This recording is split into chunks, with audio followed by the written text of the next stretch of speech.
welcome to my Asexualise. This is a place to be for education about asexuality. So subscribe and hit the bell icon right now. So in this episode, I'm going to be talking about just because they came back into your life doesn't mean to say they have changed, and how to spot those red flags once they do come back. Now, I'm going to be giving you a live example of this because someone who I haven't had in my life for over 2 years recently decided to come back into my life via Instagram Messenger. And so I want to just show you what happened. I'm not going to reveal their identity. I'm going to be very careful in what I show you. But I think it's very important to go through this step by step. So you're going to see the keyboard, first of all, with my laptop. And then, right, I've made sure to cut their actual profile off, right? So they started by saying, "Hey, Sandra, hope you're doing well. I was thinking about you from a few weeks. I was wondering if we can have a word on call," right? Now, I didn't know who this was. I looked at the photograph. I didn't recognize the person. I knew that it was a guy that I would be very aesthetically attracted to. Foreign, short dark hair, clean shaven. My ideal type aesthetically. But I didn't actually recognize who he was, right? I have loads of guys interested in me all the time. And so even over the process of years, do you know what I mean? I've been on dates and stuff. So I didn't know who this guy was, but clearly he knew me because he said, "Hey, Sandra." So he knew me by my first name rather than Asexualise. And he specifically said, "I hope you're doing well. I was thinking about you from a few weeks. I was wondering if we can have a word on the call." So he basically wanted to call me. Now, this was the 11th of July. And I didn't see this message till Saturday. So Saturday was the 19th, I believe. So yeah. And because it's the 22nd now, which is a Tuesday, so it'd be 19, 20, 20, yeah, it'd be 19th. So I didn't see it till the 19th. So on Saturday when I saw it, because this came in my other inbox, because we're not friends, as you can see, I've actually blocked him again now. I'm going to go into the reason why. I've put a few weeks ago, "Please remind me how we know each other." So it's really weird because one thing I think it's very funny that I can't even remember this guy because he probably thinks he's so good looking I'd remember him because he called me by my first name. And two is, he's like, he's been thinking about me from a few weeks ago. "Please remind me how we know each other," because I honestly couldn't remember. So we went on a date a few years ago. It doesn't even say the W, but a few years ago, right? So I said, "Oh, oops." I don't know why it's gone off, but it has gone off. Bear with me. I just want to get it right because I don't want to show you his actual profile. So I don't know if it's gone off because I blocked him or what, or if it's just that Instagram is playing up for me. But I've got a feeling. Oh, that's very interesting because the messages are gone. So I wonder if he's on this video watching it now because his messages just disappeared. That's really funny. That's really, really, really funny. Because all of a sudden his messages have completely disappeared. But I do know Instagram plays up for me sometimes. Oh, it's come back. Right. Let's go again, people. It's come back. I'm being careful not to show you his identity, all right? I'm careful not to show you his picture. Right, we're going to go again. I thought somehow he was on this call and decided to try and get rid of the messages. But there's nothing really personal in here. So I'm not showing you anything personal about him. Do you know what I mean? I'm very careful what I show people. There's nothing in here that I would consider personal information. So that's why I'm showing it you. Otherwise, I wouldn't be doing that, right? So let's start again. So he says, "Hey, Sandra, I hope you're doing well. I was thinking about you from a few weeks. I was wondering if we can have a word on call." So he knows me my name and he's he's been thinking about me for a few weeks. So I said that it's the 19th when I saw this message because it was in my other inbox. So a few weeks ago, please remind me how we know each other. So then he said, we went on a date a few years ago. Obviously, Mr. W out. So I said, oh, I see. I'm sorry. I don't remember. Can you remind me where we went or what we did? Now, this is a very important question because you want to see how interested and invested this person is in you. So if someone comes back into your life that you haven't seen for years and don't know of, you've not been in conversation with them, it's a good idea to ask them to remember like what happened, because you want to remember yourself because you don't remember. You want your memory jogged, but you also want to make sure they're who you think they are. They're who you think they are, right? So it's a good idea to say this. I'm going to show you red flags in a minute, right? One is obviously a red flag is this guy came back into my life after I'd not seen him in years, right? That's obviously a red flag. Cricketer, hello, nice to see you. Hi, everyone in chat. Oh, cricket, you said, not cricketer. Okay. So so this guy's turned up in my life that I haven't known of for a few years, right? He's saying, right? So one is it's a red flag for a guy to come back into a girl's life who hasn't spoke to that girl for years, right? Because it's like, why would you suddenly turn up in her inbox? It doesn't make any sense. And this guy does not have a right to be in my inbox after I haven't actually seen him for years. Do you know what I mean? So it's very important. So basically it's like we went on a date a few years ago and we went for 2 movies. So I'm like, okay. So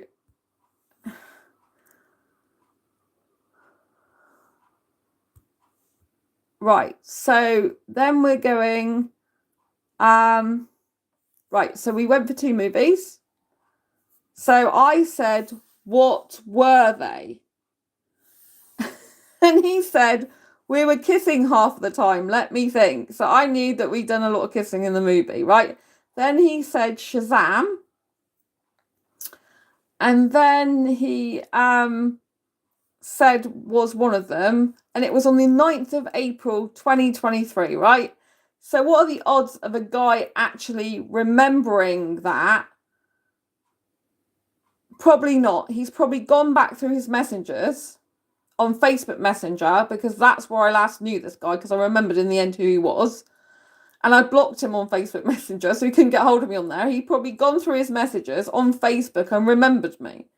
Because there's no way a guy would usually make a note of the date specifically that he saw you, right? If a guy comes back into your life, especially I know who this guy is now, and I only had 1 date with him, right?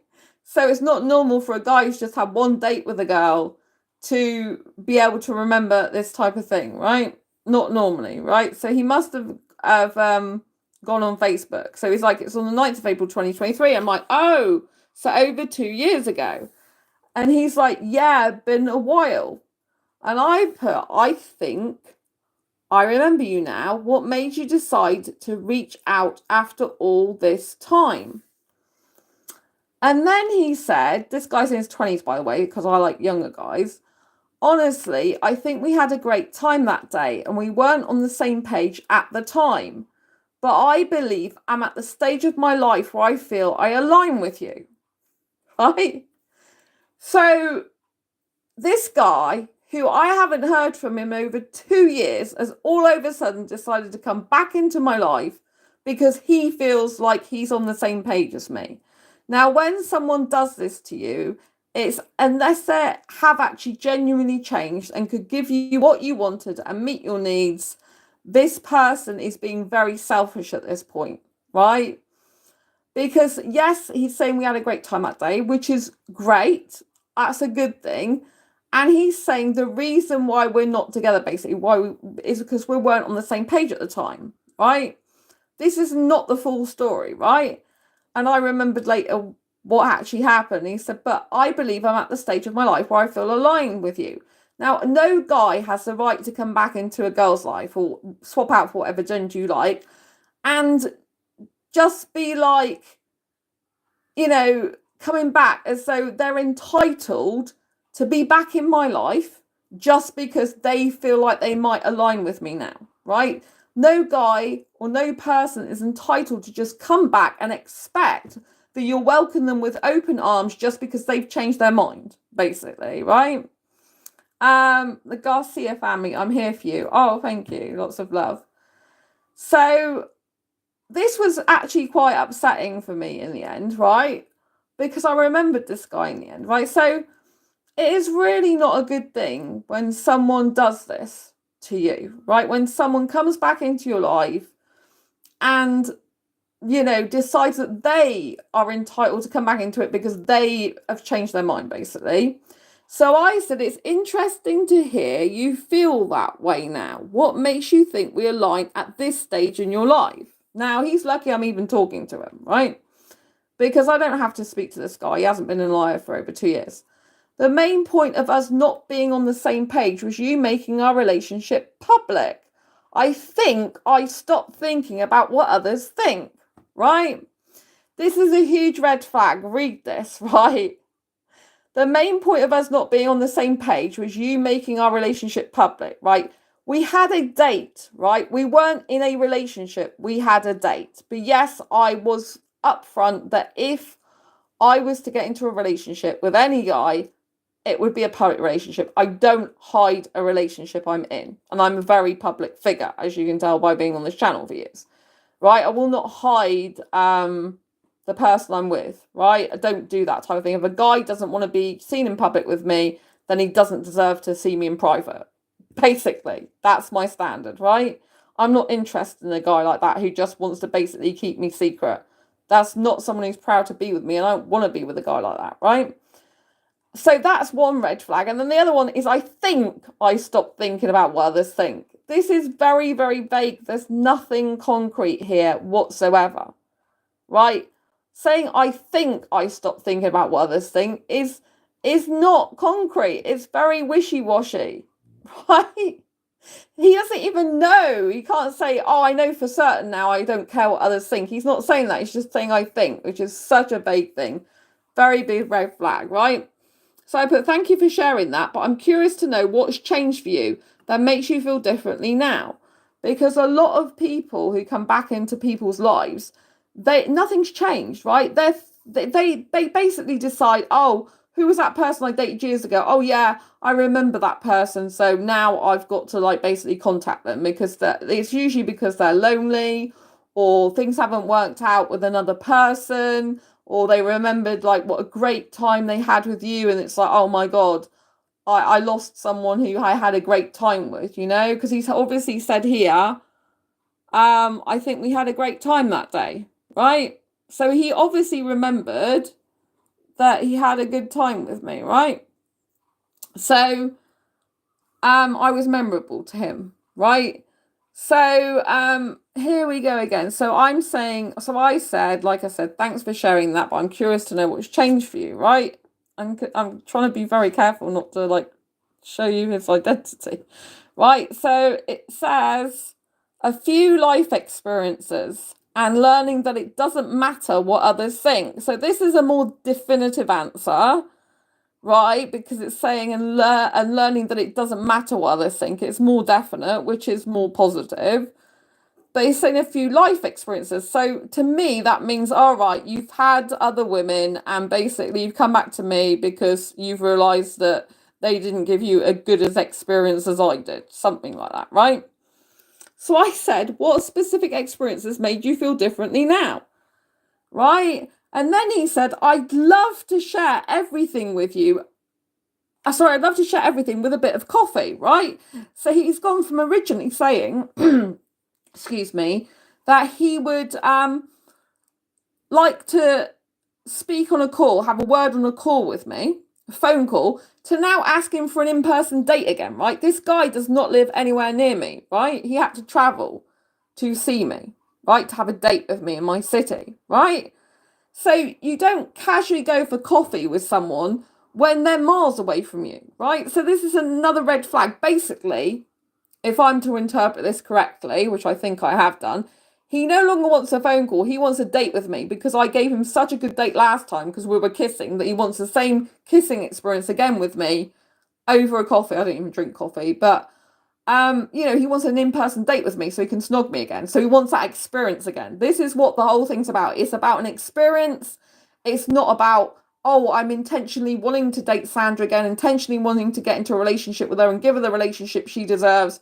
It's all very much about him. It's like, I'm entitled to come back into your life because I feel that I'm more aligned with you now, and I'm not caring what others think, when really that's probably a load of rubbish anyway, just to lure me into seeing him again, because he knows that I want a public relationship and I don't care what others think, right? So he's in a way remembered what I wanted, and he's mimicked my own words back to me, right? You've got to see these as red flags, right? When a person comes back into your life and they're telling you exactly what they think you want to hear, it's red flags. It's like, don't bother with this person, right? They do not have entitlement to come back into your life. If they've not apologized for why they went out, if they've not changed for why they went out of your life, they do not deserve to be back in your life, right? So he's now gone straight for a date, not even followed through on the fact about a phone call, which is what he originally suggested, right? So I said I would prefer to have a call with you as you first suggested at a mutual convenient time. Then he turns around and says, sure, I'll let you know when I'm available. Now this is just a complete cop-out. This is not someone who's really interested in me, invested in me, who wants to make things work, who wants to make amends. It's just literally flaky. This guy is not serious about me, right? So this is a huge red flag. This means I'm not that bothered about you. So if someone comes in to your inbox, hasn't seen you for years, acts like they're really like interested in you, then in the same conversation, they're then like, I'll let you know when I'm available. That is damn rude.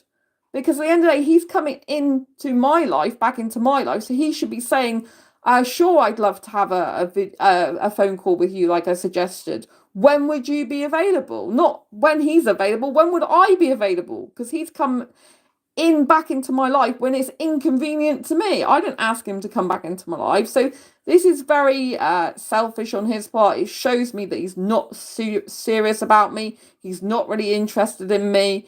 And he expects me to just wait on him.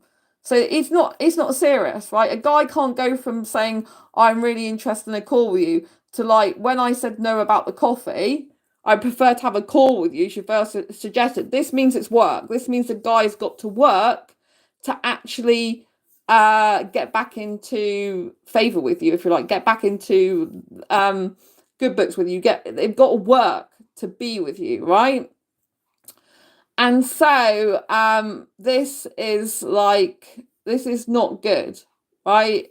This means that he just wanted to basically hook up, as far as I'm concerned. He wanted to hook up in person for a date like he had with me years ago, to kiss me, lie to me, because I remembered that he's a liar, and that's all he wanted, right? Because as soon as I said about having a call, like he first suggested, he's then not interested. He's like, sure, I'll let you know, which is very, very flaky and rubbish, right? So this is all red flags, right? So then I said, I remember you now. We met on Facebook dating, and you told me on that app that you could be with an asexual girl. Then in person, you told me you couldn't actually be with an asexual girl because of what your family thinks and your culture. That inconsistency really hurt me, and it's hard to ever trust someone again who wasn't honest with me. For that reason, I think it's best if we don't do the call or meet up. I wish you well, but I need to prioritize my own peace and happiness with people I trust.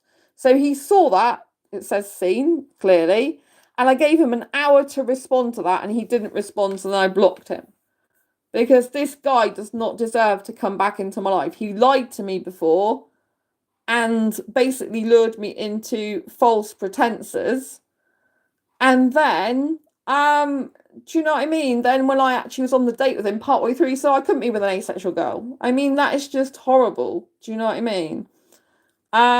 Someone in chat saying sorry, but are you okay? So yeah, I was upset about it. I'm not going to lie and say I wasn't. But I know this guy's not good for me. But I think it's horrible of a guy to come back into my life who I've not seen for over 2 years and to treat me that way. Like, oh, I'm really interested in you, want to like have a word with you on a call. But then by the end of it, just because I turned him down for a date, it's like, oh yeah, like whenever I'm available, I'll like message you type thing. It's just really not serious. But it's better to find out this very, very quickly and see all the red flags and block a person like this than it is to not see the red flags and to get back into a situation with a person that's not healthy for me, right? And so years ago, I remember the date. He didn't live near me. I met him on Facebook dating. I think he's Pakistani from what I remember. And we went and watched a movie. We booked 2 movies together. So we went and watched a movie. Then we had food in Nando's, and then we were due to watch another movie. But while we were eating Nando's, he then started saying that he couldn't have a relationship with me because of what his parents would think in his community, and so he couldn't do that. And so I was just like, well, you told me on Facebook dating before we met up that you could be with an asexual girl. So now you're telling me you can't, so weren't honest. And he's like, oh no, I'm not honest person. And so he was basically implying that he wasn't being honest about other things, not just that, but that he definitely wasn't being honest about. And I was so upset. I was really upset, especially when he turned around to me and goes, oh, I felt more love by you today than I've ever felt in my life. I think I remember him saying more than my family has ever loved me, even. Right? This was just one date he had with me, right? And I was crying my heart out at the time because I felt a lot for this guy. We were really attracted to each other, but obviously attraction isn't the same as compatibility. But I would not have had the date with him if I'd have known that he couldn't actually be with an asexual girl. He said he could be. So he lied, right? And I can never be with someone who's a liar. That's not what I deserve. I deserve someone who's honest, kind, caring, compassionate, and can be with an actual asexual girl, not someone who lies about it to lure me into false pretenses to get me into a date. Right? So this is probably what he's doing again. He's probably lying again just to get a date with me. And so it's horrible. And I don't like guys who do this, but I'm so glad that I got him back out of my life quickly. But it's not fair that guys do this. It's very, very selfish of them. And I can only assume that he's had experiences with other girls. And then he thought, oh, he's somehow in his head, he's remembered the experience he had with me. And he thought, oh, I remember like feeling this love feeling, feeling loved. I didn't love. I mean, it was one date, you know what I mean? You can't like love someone you don't know in that way, but the feeling of being loved, I think he loved that and the experience of the whole date with me. And do you know what I mean? So he loved all that, and I think he came back for that again because something's probably happened in his life where girls didn't give him the same experience, and all of a sudden he's remembered the experience he had with me and wants that again. Because I blocked him on Facebook, so he's had to find me on Instagram. Because on Facebook, what happened was after the date, he wanted to stay friends with me, and I said, no, I'm too upset. It hurts too much. I can't do this. So I just said it's better if I go. Do you know what I mean? Okay, sorry. I hope you're okay though. Instead, you blocked him. So don't worry, there is people out there for you though. Oh, thank you. That's really sweet. Is that Trish? So thank you, Trish. I really appreciate it. Yeah. Yeah, it's really hard. Yeah, I did block him. It's hard in terms of aesthetic attraction. I remember I felt a lot for this guy, you know? And I was really upset at the time, and it wasn't nice. And I remember he was messaging me on the train as well. But you know, he lied, and it's no good being with a liar. Do you know what I mean? I was so shocked to even see him in my inbox. I mean, this guy I haven't seen for over 2 years. So I was completely unaware that he would even do that.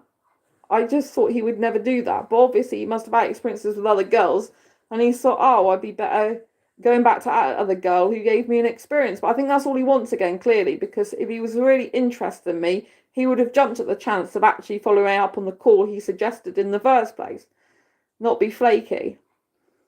So do you have a lack of sexual attraction to others or a low interest in sexual activity? I lack sexual attraction towards anyone. I don't have sexual attraction for anyone.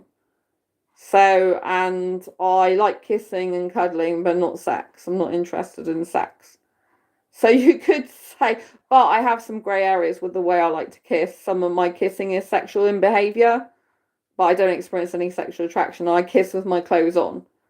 So I prefer not to do any sexual activity really. But yeah, so that's where I'm at. That's why I'm not interested in sex. I don't experience sexual attraction. I can experience arousal, but not sexual attraction. Arousal and sexual attraction are two complete different things that most people think are the same thing, but they're not. So arousal is a feeling in the genitalia that may or may not be linked to anyone. And then sexual attraction is when you look at someone, have the need, urge, or want for partner sexual intercourse, and I don't ever have that. So I can kiss a guy for hours. I mean hours because I'm a hyper romantic and hyper kisser. So in the asexual community, most people are not into kissing, but I'm a hyper kisser, which is just rare for any asexual person and rare for anyone in the world. I do not know anyone in the world that is actually a hyper kisser. So I'm a rare hyper kisser, which means I'm excessively I'm a hyper romantic, so I'm excessively romantic. And being a hyper kisser means I can literally kiss for hours and not get bored. Literally for like 4 hours, up to 4 hours, for example. I've even kissed longer than that, and I don't get bored. So yeah. So hi girls, how are you? Well, I'm glad that guy's back out of my life again, so this is good.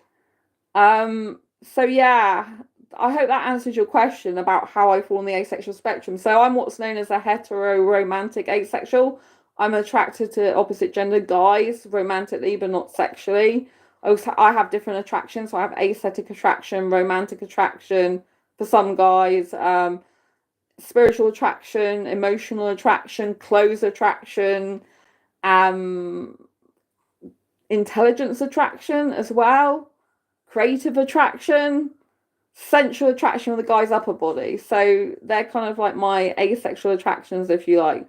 But I don't experience sexual attraction, so I don't look at a guy and think I want sex with him. Even if I'm kissing him for a long time, it doesn't make me want sex with him. So I've been on dates with guys and they're like, how are you holding yourself back? I think you're very attractive. Oh, thank you. I appreciate that. What do you think about antinatalism? Is that what it says?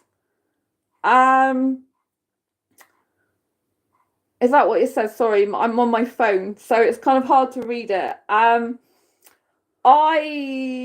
am not interested in having children myself, but if other people want to have children, that's up to them. So I'm not, if that's your question. I don't care if other people want children. I personally don't want kids. I've never wanted kids since I've been 15 years old.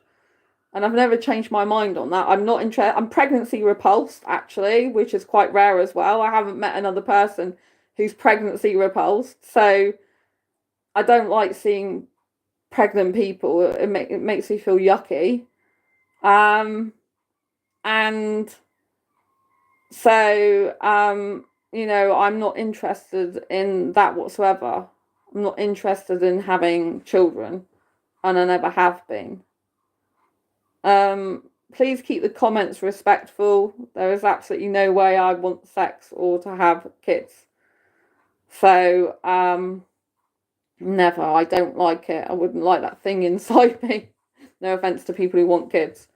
But yeah, I'm not interested. Some asexuals have children. Some asexuals have sex just to have kids and they never have sex again.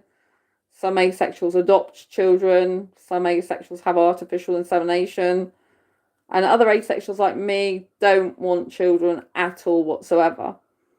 So, yeah, I'm not interested in having kids. I don't like that lifestyle. I live a very young lifestyle myself. So there's no way I want that lifestyle. I'm usually up till 4 a.m. in the morning. This is like my second live stream I've done in the last few hours. One was on my laptop. This is on my phone. So yeah, I'm not interested in children. I don't want marriage either. Years ago, I used to be engaged, but now I'm the opposite. I'm not even interested in marriage.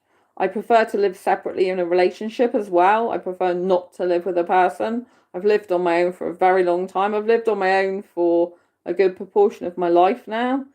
So yeah, I mean, I left home when I was 19 and birth certificate age. Not that long ago, with a wink. And so yeah, but I like living on my own. I enjoy my own space. I like having my own place, and I like having my own bed to myself. I have like a double bed all to myself as well, which is really good. So I like that as well. So do you feel disgust emotionally when you see a pregnant person? Um, I don't know if the word emotionally is right, but yeah, so in one of my old jobs, I used to work opposite a nursery, and it took me 2.5 years to stop the real pregnancy repulsion. I used to feel sick at seeing that. I don't want to offend people who like being pregnant and like kids, but I really just can't. It's really not nice for me. And so it used to be like, ugh. Do you know what I mean? Like, oh, please don't let me have to see that. It makes me feel really awkward and yucky and stuff like that. You know what I mean? So I don't know if disgust emotionally is the right word, or just repulsed by it, in general would be the word. I don't really associate emotions with it as much, because I don't really get emotional, if you know what I mean, with to do with like pregnancy. I get like repulsed, like a repulsion. Like, ugh. I don't want. I've seen the image, but I calm. It took me 2.5 years to actually calm down, because I was on a furniture. I worked in furniture, but right next. It's weird. I don't know why they put a nursery, with push chairs and stuff, right in front of the furniture department. It made no sense to me in a department store why they would do that. There's no logic to it, right? Well, at least I don't think there is. I guess what they were doing is they were trying to work their way up from cots to like kids' beds and adult beds. I guess that's the only logical way you could look at it. But it was like kids' toys, prams, push chairs, and all that lot. And when I used to have to see pregnant people coming in, it just used to just like make me feel repulsed and sicky, like turn me off, and used to be horrible. And as an asexual person, I'm like, oh my God, you're basically showing everyone you've had sex. It's like here, I mean, obviously there are different ways of having kids these days other than sex, but predominantly most people still have sex to do it. And I'm like, you're just basically telling the whole world, hey, look, I've had sex. Look at my stomach. I've had sex and produced this thing from sex. And as I'm sex repulsed, for me personally, I just don't like that either.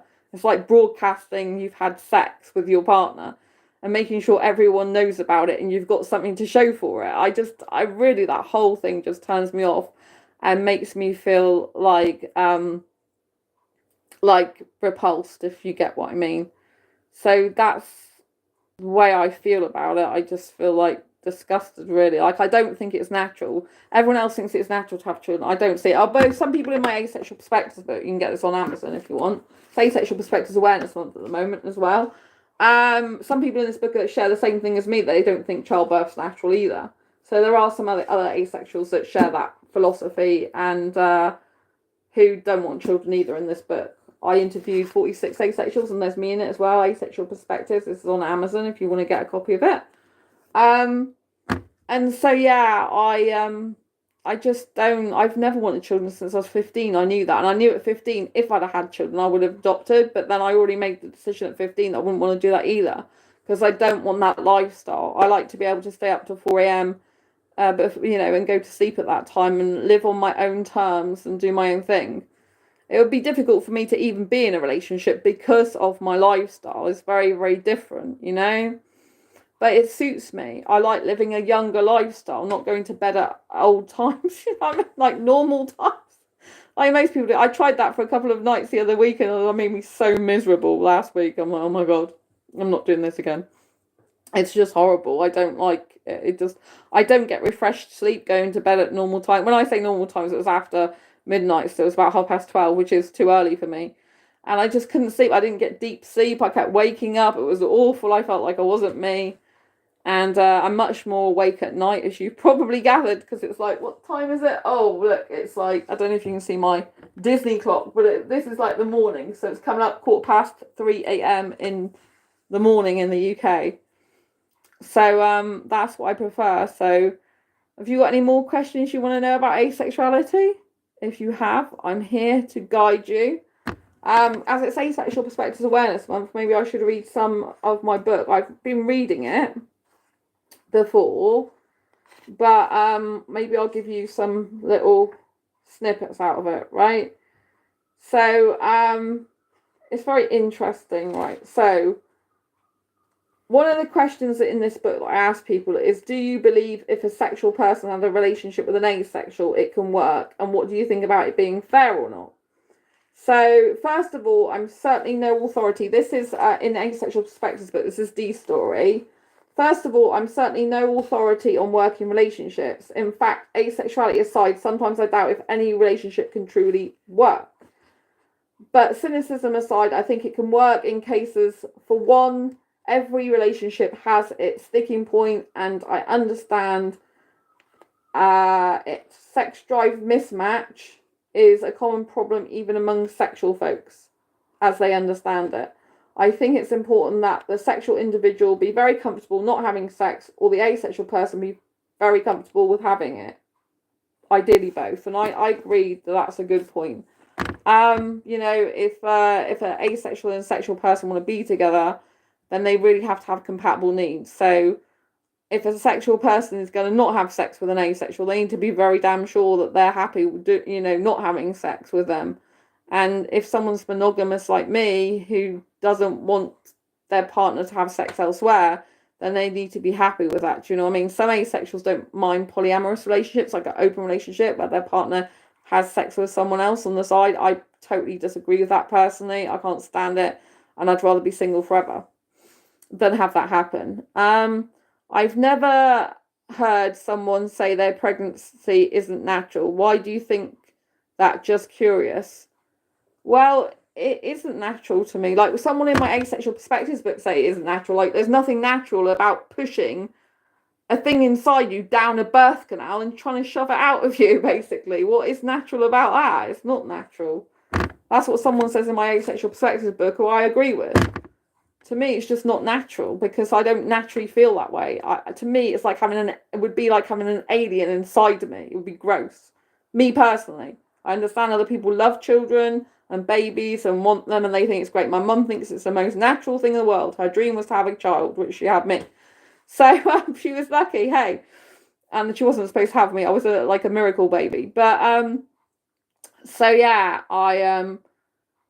my parents actually lost a child at one point. I don't want to get into too many details about that, but eventually they had me. So yeah, and I wasn't supposed to be here, but I am here, so it's good. Because my mum had a difficult childbirth with me, so it's 50-50 chance of me and her being alive, and also my parents, after they lost a baby, basically were supposed to not be able to have kids anymore, and then they had me. So a few years later, so yeah. But yeah, so yeah, I have never known of another person to actually be pregnancy pulse like I am, but there are other asexuals that are not interested. I don't know if I can find the specific person, but in here, because there's like 46 other asexuals besides me, but I do.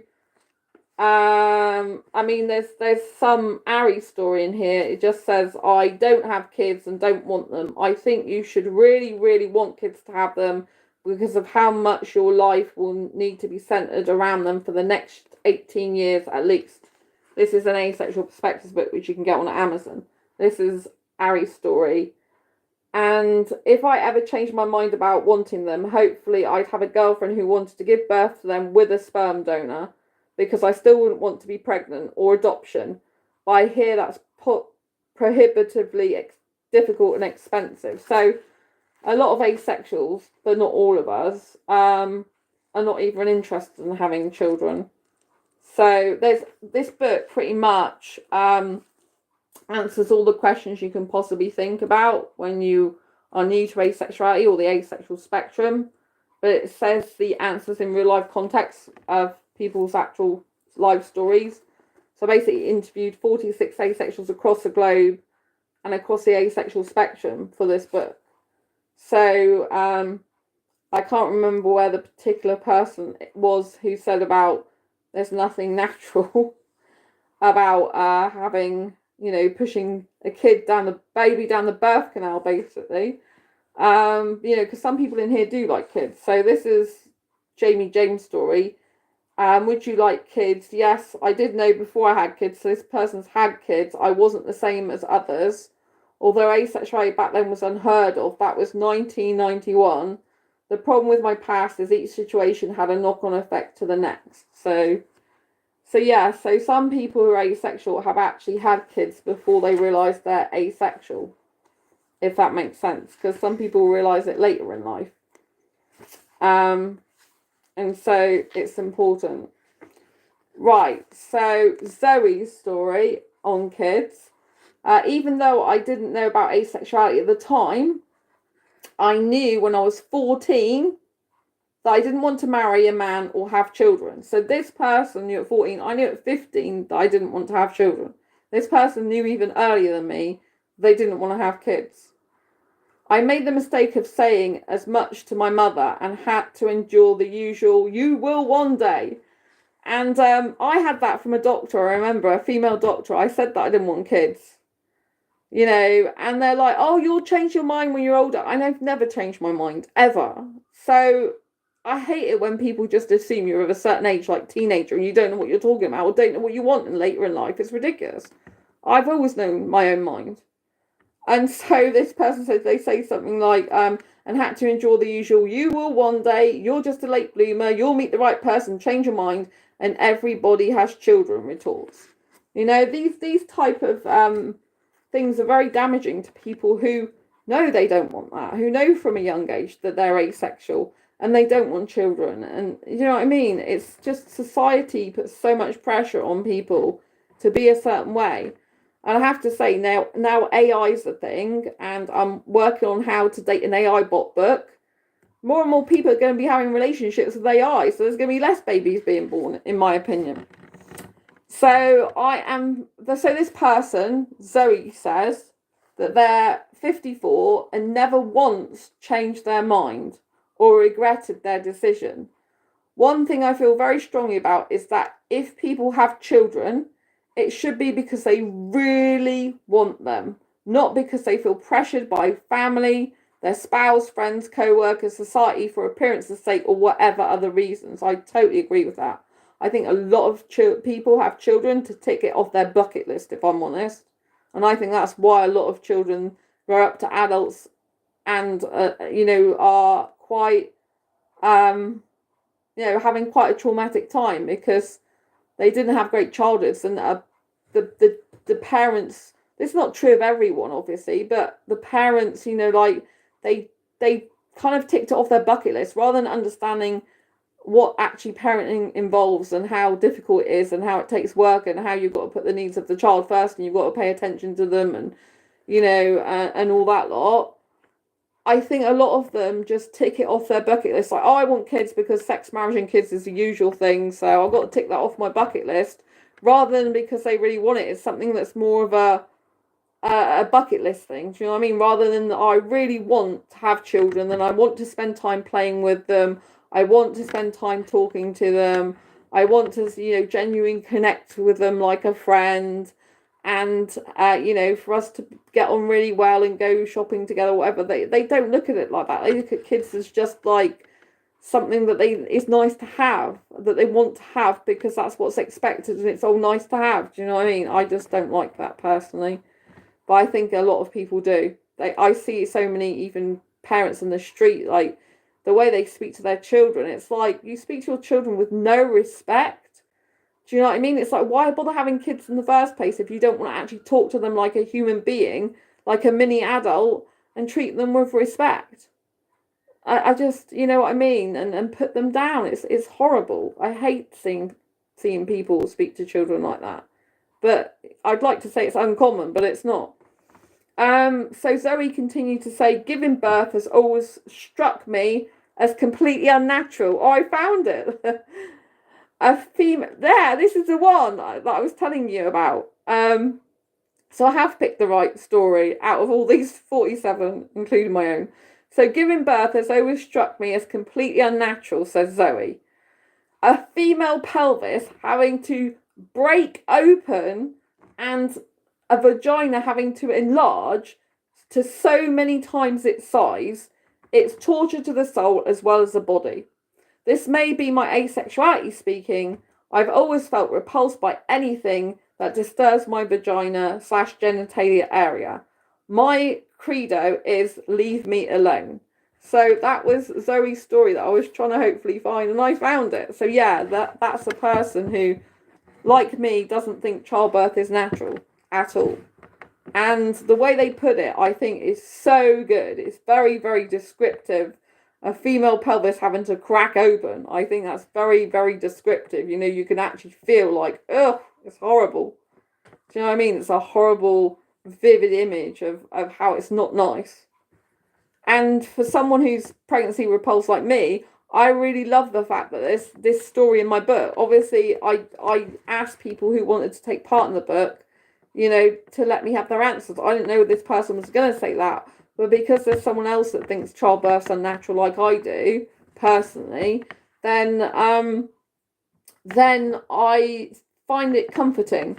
You know, in this Asexual Perspectives book, there's usually an asexual story that resonates with the majority of some type of asexual. You know, they're all different, you know, in here. Some people love having children. And, you know, I do congratulate people if they're having a baby. If I you know, if that's what they really want and they're so happy with it, I'll say congratulations, because that's what they want and they're happy. But it's not something I ever want, and I definitely don't think it's natural, and I personally would not want that inside me. That would be really horrible, I think, because I'm just not interested. I would feel like it was an alien taking over my body, if I'm honest. That's the way I personally feel. That's, you know, that's not to be offensive to other people, because other people don't feel that way. They feel it's natural and lovely and a wonderful, most precious thing. Ow, just knocked my hand on the table. You know, and they love that, and it makes them really happy. So that's great. They should do what makes them happy and feels natural and good to them. My mum's the exact opposite of me. She thinks there's nothing more natural. I'm just like, ugh. I hate breastfeeding in public as well. I'm nudity repulsed, and I really can't stand it when people breastfeed in public. I'm like, please put it away. I do not want to see that. It's just gross. When I'm having a pub meal and this is like right in front of my face and the table in front of me, and I'm having to talk to my best friend, for example, and they just got that stuck out. I'm like, please, I just don't like it. I'm like, I personally see there's no need for it. But obviously, people who have babies would probably think otherwise. They'd probably think, well, my baby needs feeding, so I'm going to feed it. I feel like, well, why don't you just go in the toilet and feed it then? Why do I have to see it? I'm not interested in seeing your nipple. Ugh. I'm nudity repulsed. I don't like seeing nudity in sculptures, in paintings, in magazines, in TV, films, anything. I don't like seeing women's naked bodies. I've trained myself to like seeing my own body naked, but I do mirror work, but I just don't like seeing, you know, nudity. I really don't. It just cringes me out, especially other women's. If I have to see a naked body, I'd rather see a guy's, because I am into guys, not women. Do you know what I mean? But I don't need to see a guy below the waist, to be quite frank with you. I'm not really interested in that. As an asexual person, I'm not interested in genitalia. So it just doesn't interest me. I think it's like quite repulsive a lot of the time, you know what I mean? But if I'm in a relationship with a guy, you know, obviously if I love the guy, then he has genitalia. I'm not going to hate on his genitalia. Do you know what I mean? But I don't think it's particularly nice. Do you know what I mean? There's like, but you know, it's hard, I think, as an asexual person, to, but you know, to relate sometimes to the rest of the world, because you can be so different as an asexual person. What other people find natural and normal, it's just like alien to me and just horrible and uncomfortable and awkward, you know, like, whereas like heterosexuals like, oh, sex is wonderful, it's great. And then when I talk to an asexual person, for example, I was talking to an asexual guy earlier, some hours earlier, he was like, you know, oh, it's just awkward, like seeing, because I said I don't like sex scenes in movies, and it's like, oh yeah, I find them awkward as well. Whereas that's not what a sexual person would usually say. So I think it's hard if an asexual person is with a sexual, but I've been in heterosexual relationships a lot of my life. So I'm single at the moment, but and dated heterosexual guys. So I do understand what it's like being with a sexual person, but it is hard because Even in my last short-term relationship, which I didn't intend to be short, you know, the sexual person was like a heterosexual person. That's not why we split up. It was because we had different values, which wasn't to do with asexuality, and heterosexuality. It was to do with other things like being honest and stuff like that, and views on fighting and things like that, you know.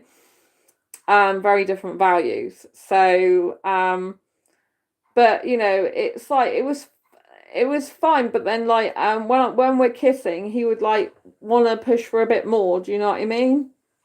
So it would get too sexual for me. I can be sexual with the way I kiss, but it would start getting a bit too sexual for me, and then I would feel uncomfortable.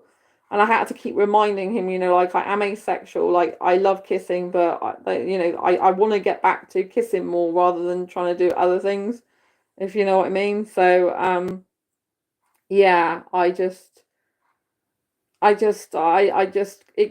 too much, you know. Becomes overwhelming after a while. If like I'm a sex repulsed asexual for me personally, and when you've got a sexual person, if you're constantly having to be vigilant all the time about are they going too far with where they touch you, are they just like really wanting the sex, you know. I mean, I know that obviously with heterosexuals it's difficult because they're naturally sex driven, right? Usually. And so I know it's instinctual for them, some of it, to be sexually attracted to me, especially when we're kissing.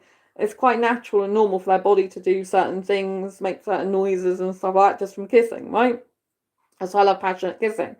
But there comes a time when it's just getting too much, you know. It's like not just a kissing on the lips, they want to do other stuff. And it's like, I have limits with that, you know, and it can just get too much. You can get too much off the lips and too much into other stuff that I'm just like, I really just want to get back to kissing on the lips because that's what I really enjoy. And it's just too overwhelming for me because I'm sex repulsed. It's just too much for me. It becomes very overwhelming, and then it's like, it's hard work when that happens, you know what I mean? I prefer it when a guy is very, very like very disciplined in that department and very sure of what I like and don't like, and doesn't try and pressurize me or push me or, you know, to do more stuff. And also he really loves the kissing as well, and he doesn't try and deviate too much from that, if you know what I mean. So yeah, it can be quite hard because I usually attract the really highly sexual guys as well. So I'm personally sex repulsed for me, and I love kissing, but I'm not interested in sex.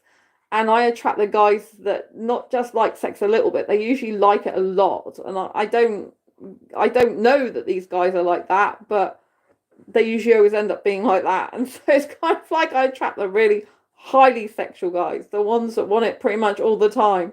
Not the ones that could do that, you know, just have it once a week, and some of them like 3 times a week. It's like, oh, I'd have it every day if I could, a lot, you know. So it's hard. I think asexual and sexual relationships can work out if they're compatible. But if someone wants sex so much and the other person just doesn't want it at all, then I don't think that's compatible. I think people are better off trying to just find someone who's much more compatible for them. I think it's better that you're single and happy and not feeling pressurized to do things you don't want to do, whether that's pressurized to have sex or pressurized not to have sex, then, you know, or not even necessarily pressure, but you feel guilty one way or the other, then I think it's better to just not be in a relationship if that's going to happen. Because a healthy relationship is not based on pressure or guilt. It's based on mutual connection. It's based on compatibility. It's based on open, honest communication. And you don't have to be the same as each other, but you have to complement each other and work together in ways that both meet your needs and that feel good to you both. Do you know what I mean? So I think that can be hard if you're two completely different sexual orientations, and sometimes completely impossible because you can't make each other happy. So in those instances, it's much better to not be together. So one thing you've got to look for as a red flag if you're asexual on dating sites is um, if a guy, for example, says, oh, they're fine, they can live without sex, and then in the next breath of messages, they're basically talking sexual stuff to you. It's all focused on sexual stuff. I've had that a number of times where guys have said, oh, yeah, I can live without sex, I'm fine without it. And then they just start saying, so what do you like doing sexually then? And it's like, well, I'm not interested in sex. Like, what do you not understand about that? Do you know what I mean? And so the guys will lie and basically say they can do without sex, and then the next breath they're asking all sexual questions. This is a huge red flag if you're asexual, that this person is not telling the truth. I've had guys as well that have changed their profile to say they don't want kids, for example. So I'm on Badoo. Badoo has a category for asexuals, but you can't filter by asexual. So Badoo is a dating site and dating app, right? And they have sexual orientations that you can list, and you can list yourself as asexual and sexual orientation when you join the site. But when you go to filter, that option to filter by asexual is not there. They've got bisexual and other sexualities, but they have not got asexuality, which is just shocking. It's like, why do you have a category for asexuals to say you're asexual and sexual orientation, yet you can't filter by asexuality, It's very, very stupid. And so that's very frustrating as an asexual person. I think that dating sites should as well all have like a page at least about asexuality and what it is. Do you know what I mean? People should be understanding it, because you don't want to waste your time as an asexual person, and a heterosexual person, for example, doesn't want to waste their time if you both want the opposite things. And too many people on dating sites think that who they're speaking to is naturally going to be a heterosexual person, when that's not necessarily going to be true. So I think there should be much more education and knowledge about how to date correctly, and not take for granted that the person in front of you is definitely heterosexual. They should be open-minded and say, hey, how do you identify sexually? Because everyone's different, And so I think that's a big mistake that dating sites make, is they're too like conventional. They're not opening themselves up to other sexualities, and when they do, they don't inform people what that actually means a lot of the time. And so, for example, like people who are biromantic, you have biromantic asexual, someone who's romantically attracted to two genders. Often they have a preference for one specific gender, so they might be attracted to two genders, like male and female, but they'll have a preference for one or the other more. And they don't usually account for stuff like that, I think dating sites they are not very good. I mean, they have like star sign religion and all that type of thing, but they don't ask compatible questions like what you do in a certain scenario, like where you see yourself in 5 years' time. Do you know what I mean? Like, what's your goals in 5 years' time? Like, do you want to stay living in this country, or do you want to move abroad? Like, when, if you have kids, when do you see yourself having kids? You know what I mean? Like, if you are working in a job, which most people are, but some of us aren't, then like, what job do you do, and do you want the other person to have a complementary job or lifestyle, or what? I mean, if they're always moving around and traveling, and there's people who want to settle down in a specific area, that's not really going to work. So they should have more questions about, like, do you see yourself traveling a lot or settling down somewhere? All these kind of questions, but they don't really have them. And they should have, like, how far do you want to go in a relationship in terms of sex and sexual activity? Like, what activities do you like doing sexually, or do you not like to do any sexually? Do you know what I mean? They should be asking more of these types of questions. Some people like having sex once a week, some 3 times a week, some every day. Do you know what I mean? Some people prefer different types of sex to penetrative sex. Even some heterosexuals, they prefer oral sex, for example. But why aren't they putting this on dating sites? Do you know what I mean? That's kind of a fundamental thing. But when you're looking at people's dating profiles, right? If they're just saying they want to date and they're not, and you're looking for a serious relationship, then that's a red flag, because if all they put is, oh, I want to date, and they haven't given any information in their bio about a relationship, and this just basically means they want to hook up. Usually they're not interested in a relationship, right? If someone's like, on some dating profiles, look at their hands as well, because some of them are wearing wedding rings. They got a wedding ring on their finger, yet they're making out they're single. So, I mean, you've got to look for all these types of things.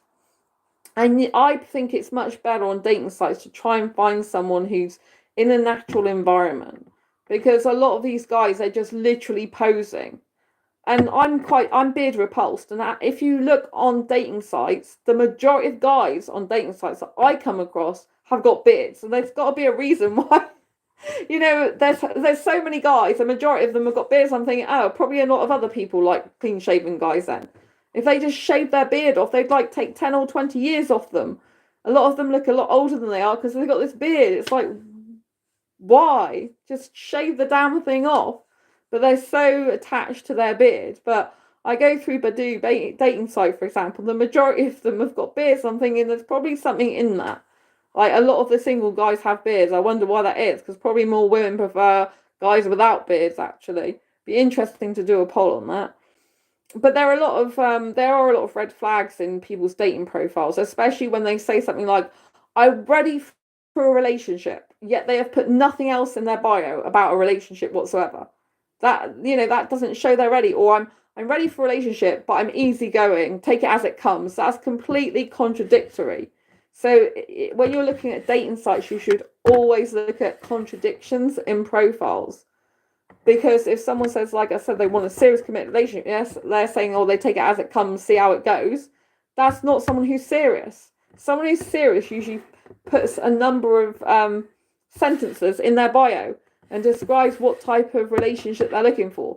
Someone who says they're ready for a relationship but barely puts anything, it's like, you're not serious about a relationship. You're not ready for a relationship. A relationship takes work, takes open, honest communication, and you're not giving any of those in your bio. You're just basically saying, I'm interested in a relationship, I'm ready for a relationship, without showing any signs that you're actually invested and intentional about getting into a relationship. You just like the idea of it, basically. I think too many people like the idea of a relationship without understanding what goes on behind it. That it takes two team players to play in a relationship, to be in a relationship together.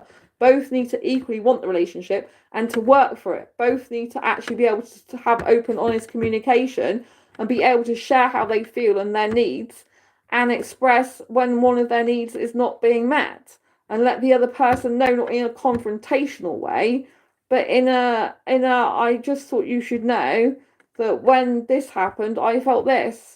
Or when you don't do this, it makes me feel that. And I'd love if you did this, because then I feel more connected to you, this type of thing.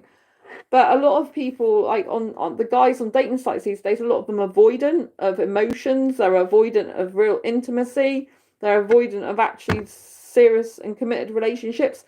They literally, a lot of them just want to hook up. And that's sad, but it's what we have to deal with in the 2025 year. Do you know what I mean? And that's why a lot of people get very despondent on dating sites these days, because it's the same thing. Like, if I go on Badoo, it's just the same thing over and over again, basically. Most of the guys just like want to chat, want to date, and that's it. You know what I mean? Unless it basically is hooking up. And it's like, that's not very original, is it? And some guys, they just have multiple profiles. There's a guy on Badoo, and he just keeps coming back with different profiles all the time. Actually, I had a date with him years ago. Yes, I quit apps a few years ago and will never bother with again. Yeah, it's very difficult. I mean, it's so hard to meet someone. It's better if you can meet them in person through mutual groups, like on meetup.com. I'm assuming that everyone's familiar with meetup.com. Are you familiar with it? If not, I'll give you a quick demo of it now, but I have to go to my laptop. Hang on a minute. I need to put my password in again. Oh, I think I'm not concentrating on my password because I'm busy looking at the screen at the same time. So let me close Instagram now that I had open earlier. Right, let me see if are you familiar with meetup.com? Oh, someone says they are familiar with meetup.com.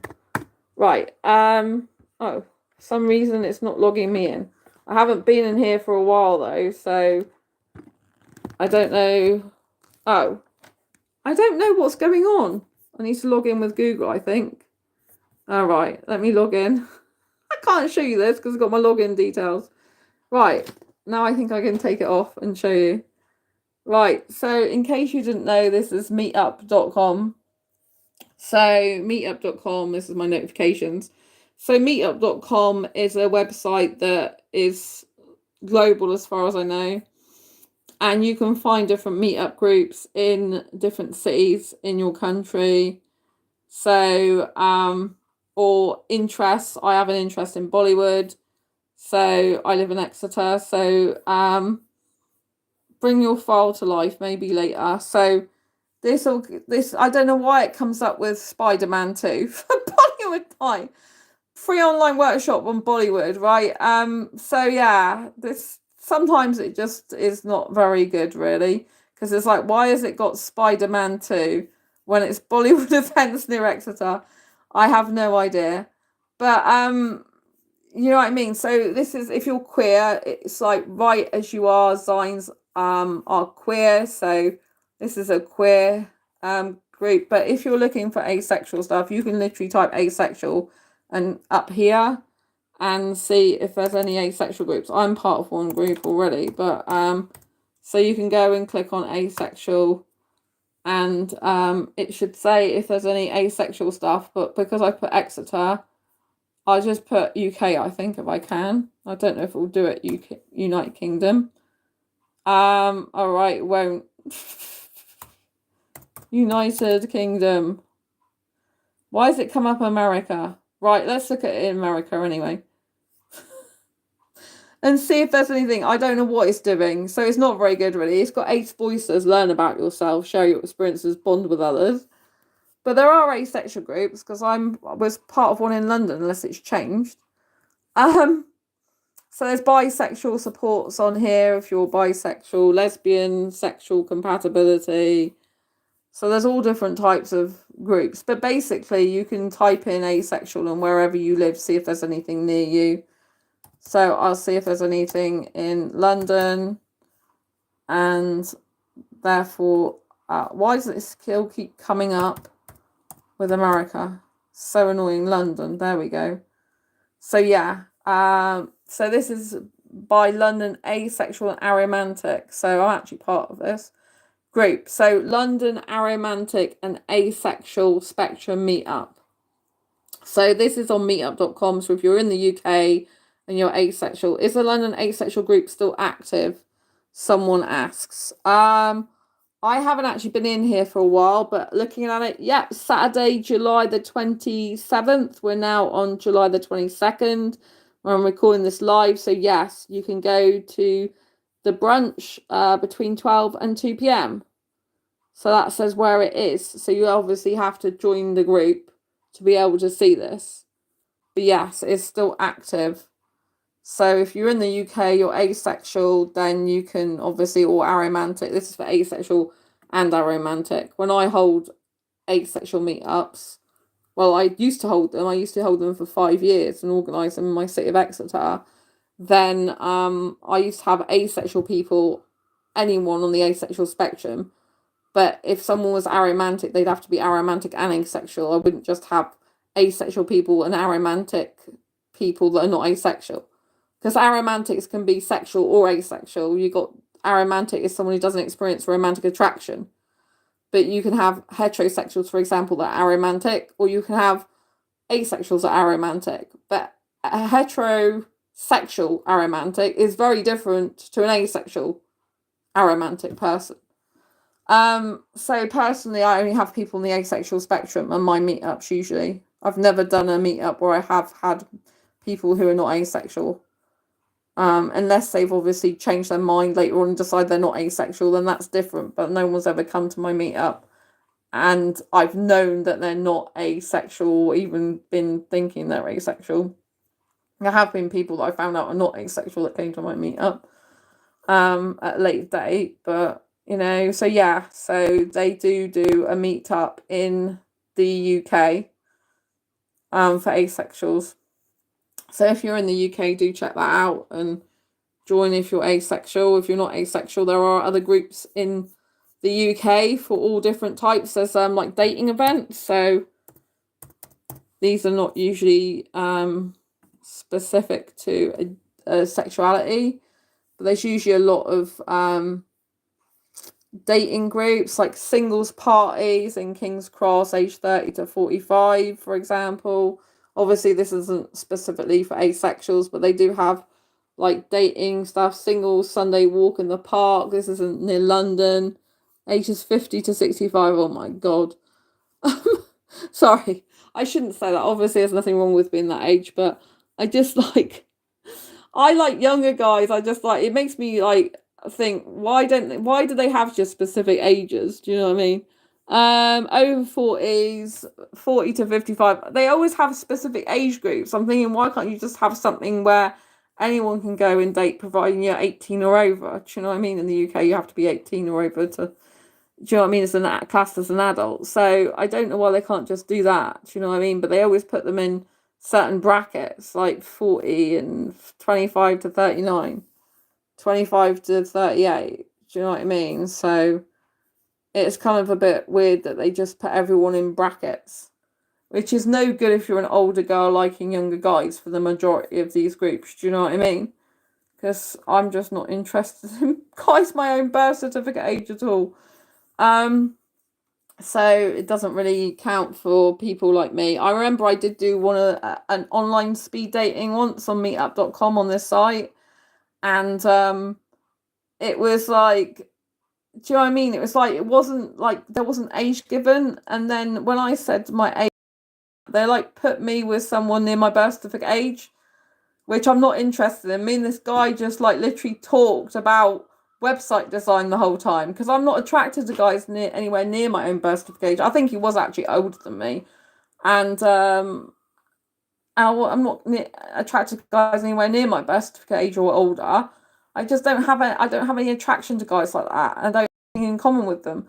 And so yeah, when they put me in this room with this guy, I was just end up talking to him about website design, because it would be too cringy for me to talk about anything else when I'm not actually attracted to him. Do you know what I mean? There was a younger guy from France I remember that I was in a speed dating room with.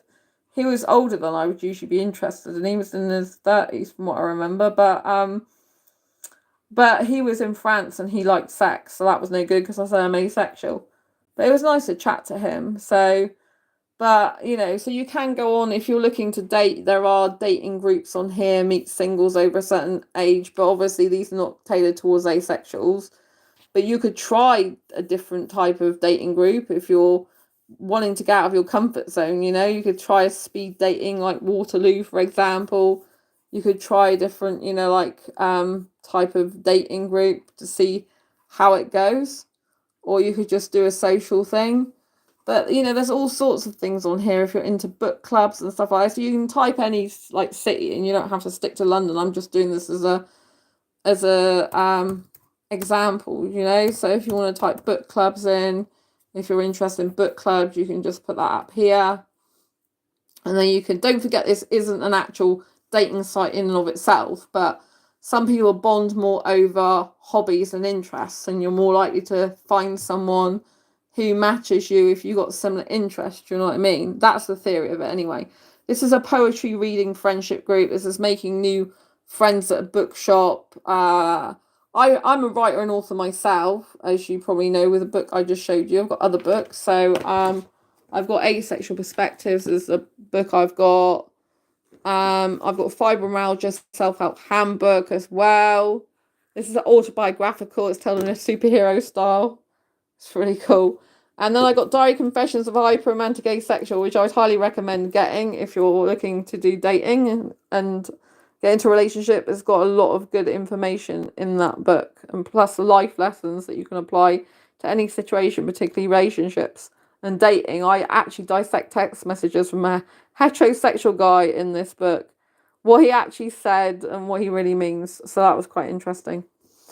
And this is autobiographical as well. So yeah, I got merch to go with this book as well, like hoodies and stuff.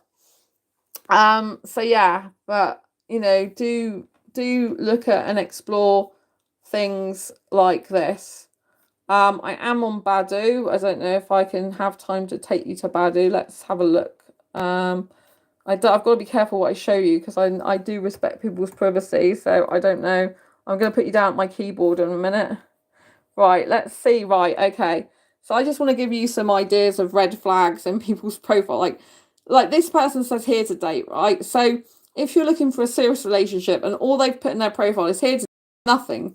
They're just saying they're English and live in Wales, basically, right? This is a red flag. They're not serious. They're not looking for a relationship. When they say they're here to date, and they give no information away, that's basically what you can expect in a relationship. Not much, right? They're just there to date and hook up, right?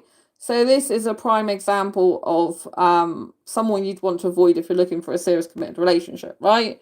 Let's go on to the next one, right? So, okay. So this one, I'm just trying to show you their bios. Right, so let's see if there's any red flags in this. Right, here to date, okay, musician, artist, photographer, and car guy. Here to meet someone genuine and fun, right?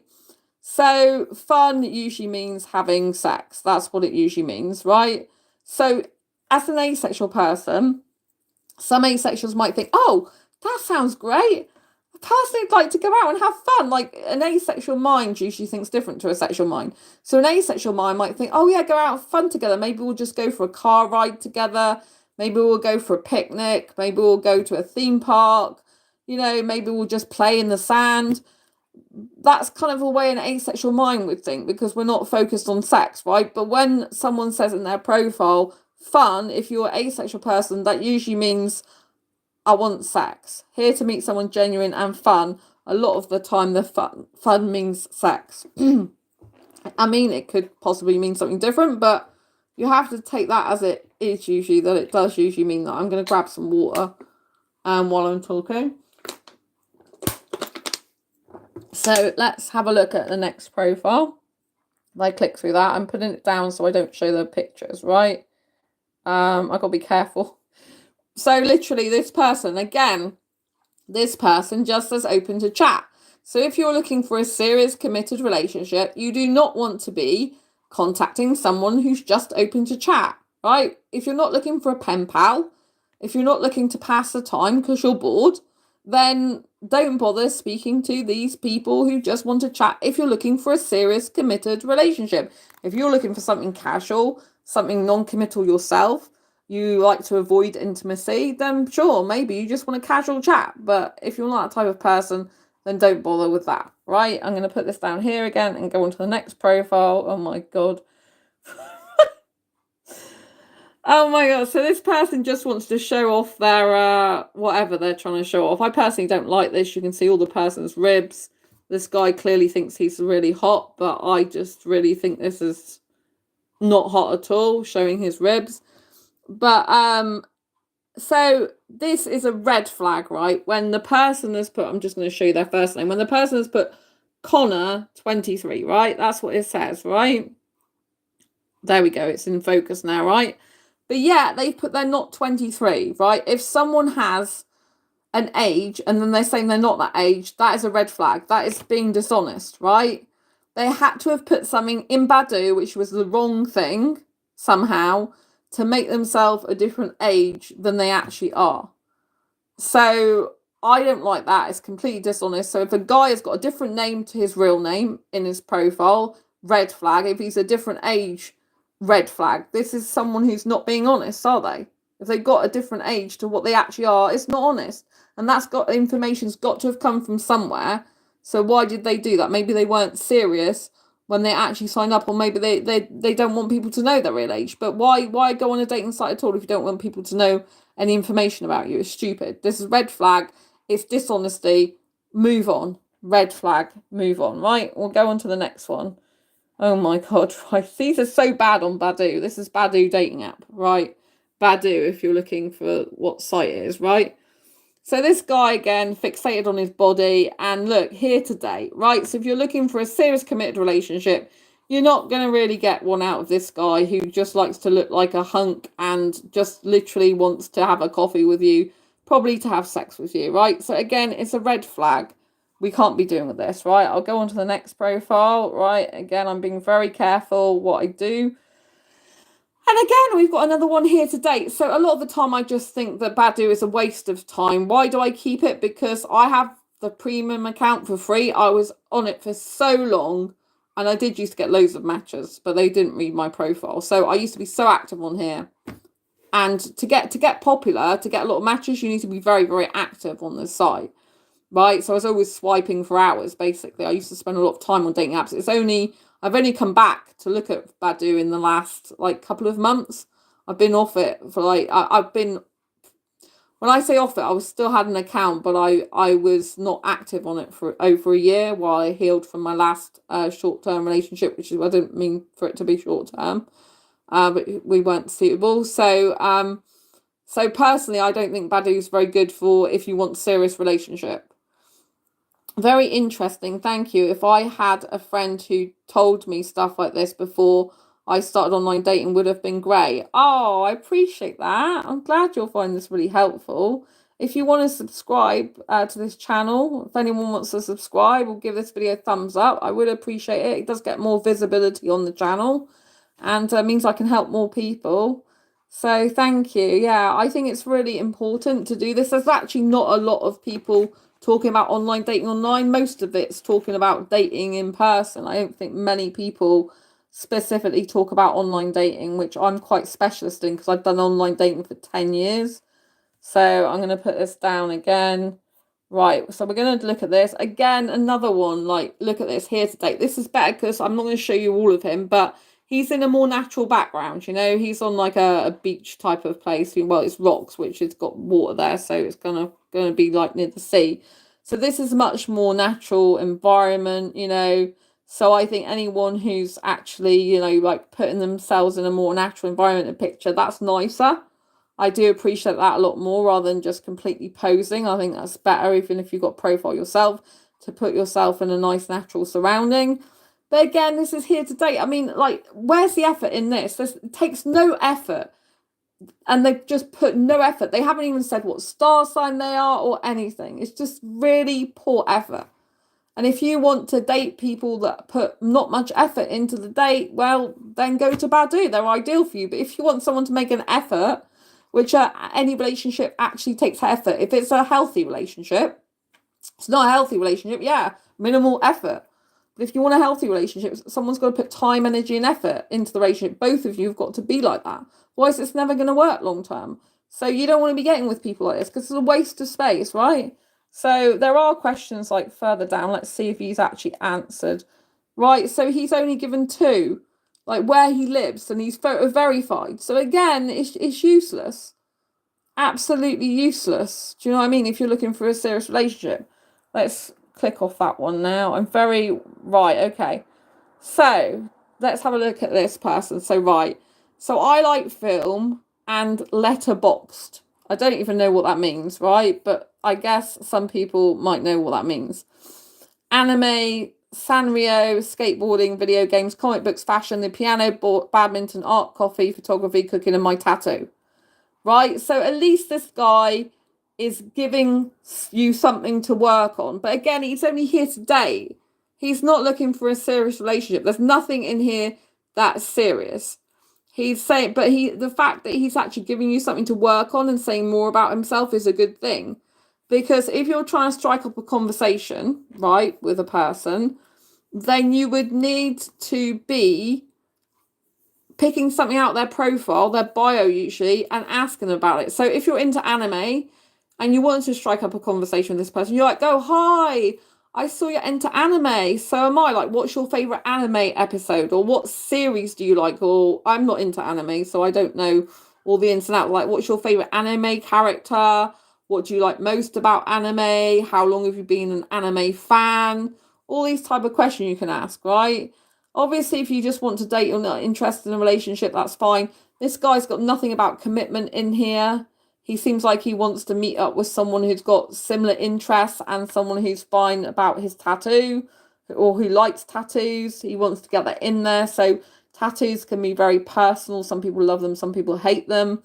So, and he said cooking as well. He likes cooking. So he's a better, if you're just going to go out on a date with someone, in terms of the fact he's written a bio, he would be a better person to hang out with. But that's it, you see. It's more like a hangout, really, of mutual interest than it is actually, you know, that actually for a relationship. However, he's bisexual, so he's more open to a different sexuality, so I'm guessing. But bisexuals usually have a preference, like for male or female. So I'm guessing because he's come up in my feed, he's more interested in women.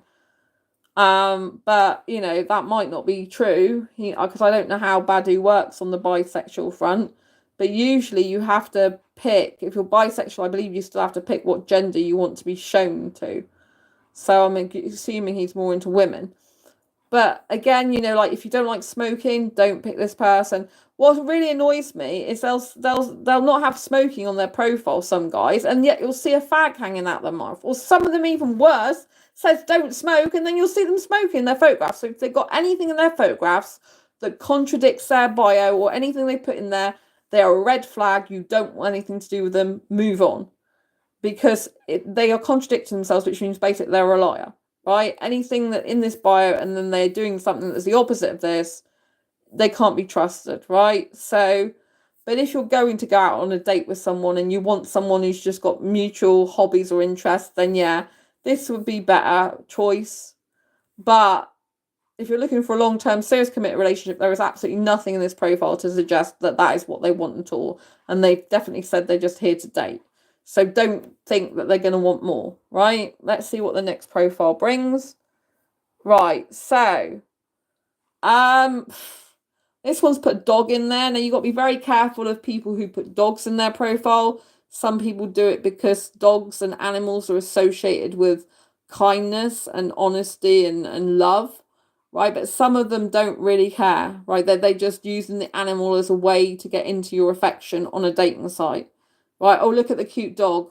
Look at the cute cat. Usually it's a dog or a cat. Because if you associate the dog being cute, you'll usually associate the person having a soft cuteness about them and be attractive. They do it to make themselves more attractive. I'm not saying this is true with everyone, but it's a ploy. It's a very big ploy to hook you in with an animal. Because you feel like, oh, I really like this animal. This person's an animal lover, therefore they've got to be kind to me. Not necessarily. Right? I've met people who are kind to animals, but they treat me badly, right?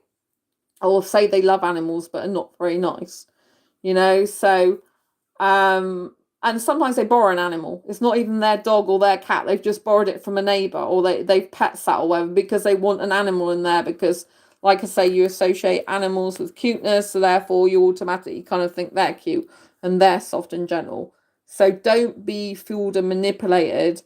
If they've got a pet, you can ask them, like, if you want to chat, like, oh, is that your own dog in the photograph, or is it like a friend's or something? Do you know what I mean?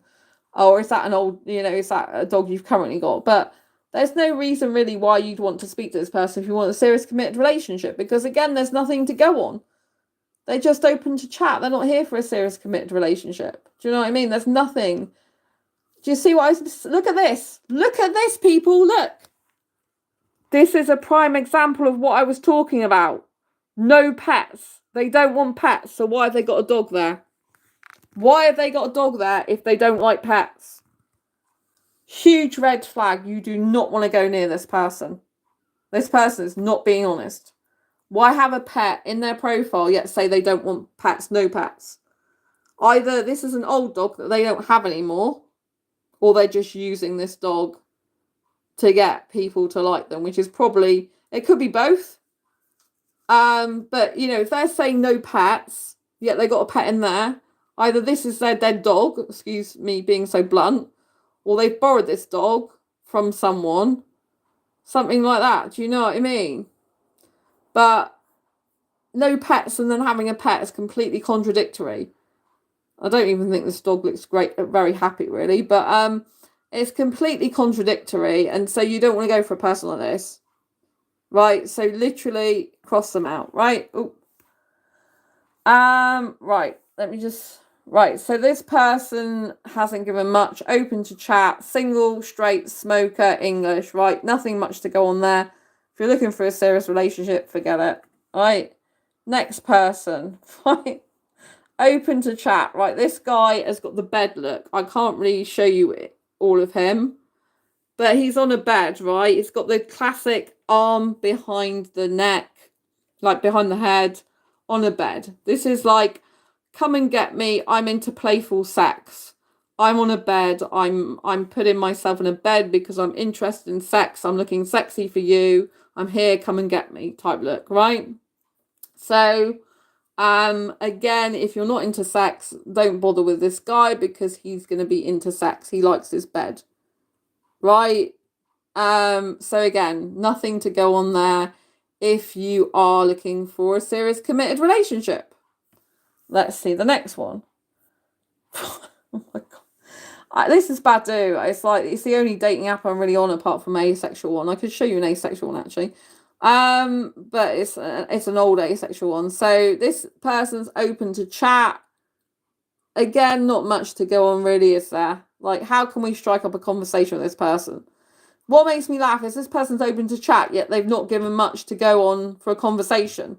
So if you're just looking for a chat, the least you should do is say what you like to chat about. So some people would know what to talk to you about. This is how not to go about a dating profile and bio.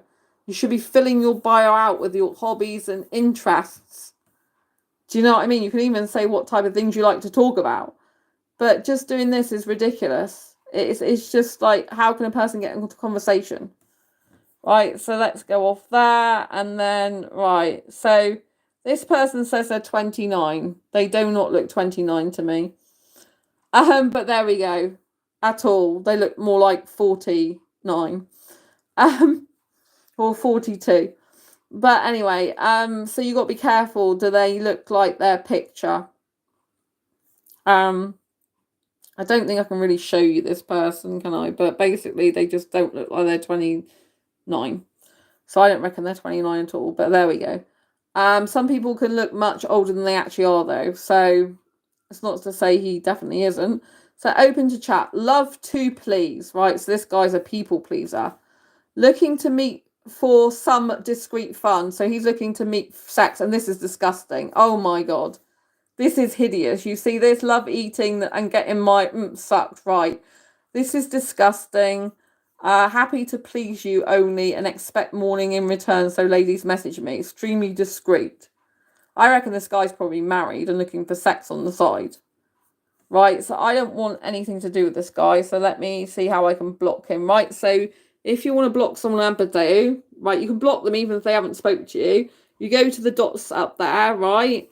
And then you go and you just click block, right? You could click block and report if you think the profile is probably violating terms and conditions.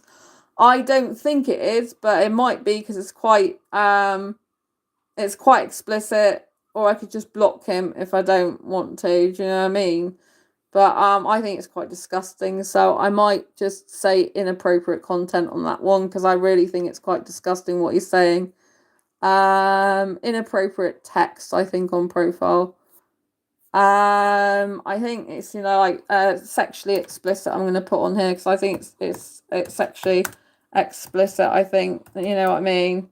Explicit. I mean, they might not see it as bad because this isn't an actual asexual dating site, but I just think it's too explicit, to be honest. I don't like it, so I'm going to report it. But a lot of the time, I won't even bother reporting. I'll just, block them. But I'm surprised I didn't actually get rid of his profile. But anyway, so let's, right, so again, he's got nothing. Look, he's got a dot. This guy is clearly not serious about a relationship, but he's got one dot. Right, so again, this is a red flag. Why would you be interested in someone who's making no effort, putting no time and energy effort into their bio? Why? What's the point? What are they going to be like in a relationship or dating scenario? Flaky, blowing hot and cold, can't be asked unless they're getting sex probably. Do you know what I mean? It's just like no go. Right, so let me see if I can go. I'll get rid of Badoo a minute. Going back to meetup.com, let me see if I can get Asexuality up for you, which is an asexual dating site, but it's a very old one. So it's called asexuality.com. I don't own this. Some people thought I did because I've been on here a long time. Right, so this is asexuality.com. This is what it looks like. So this is asexuals, but it's not very active on here. But you know what I mean? And so, but you find the people that are active here. So I currently come up here. This is an old picture of me, but it's a nice picture, I think. So these are the people that are asexual on this site, or not. Some of these people aren't asexual. This has been going years. It's like, look, over 60,000 members, but some people on here are not asexual. Look, there's only 2 members online. I'm one of them. One women and 1 men. There's just one guy, which I'm assuming is probably this guy. Because he's like, you know, he's like, I don't even know if I can click through his profile.